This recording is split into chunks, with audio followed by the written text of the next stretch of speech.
We've started this series on home today with a story from Genesis for a reason. It's the beginning, it's the first book of the Bible. And the Bible, from beginning to end, is a story of God at work among us and in us and through us, even in the mess that our lives can be.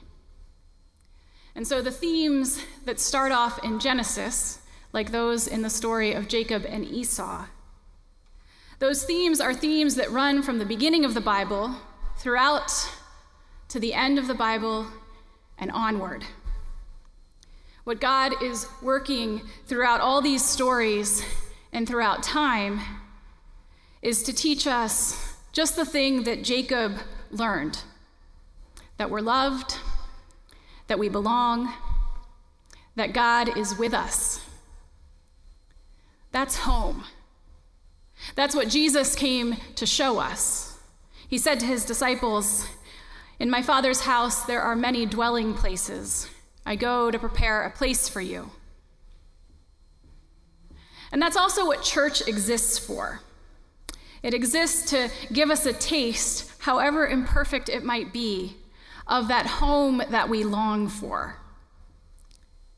It's to be a house of God where we hear God's voice together. And just like in the stories of the Bible, sometimes that's messy, and yet God's voice is clear and there, and we hear it together. I want to leave you with a thought from the writer Henry Nouwen, who says, "Home is the center of my being, where I can hear the voice that says, 'You are my beloved. On you my favor rests.' The same voice that gave life to the first Adam and that spoke to Jesus, the second Adam. The same voice that speaks to all the children of God and sets them free to live in the midst of a dark world while remaining in the light. It is the never-interrupted voice of love, speaking from eternity and giving life and love wherever it is heard. When I hear that voice, I know that I am home with God and have nothing to fear."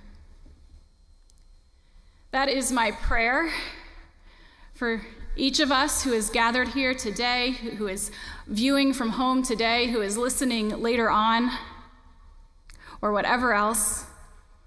My prayer is that we would hear clearly the voice of God that says, "You are my beloved, on you my favor rests," and that we would know we are home with God and have nothing to fear. Amen.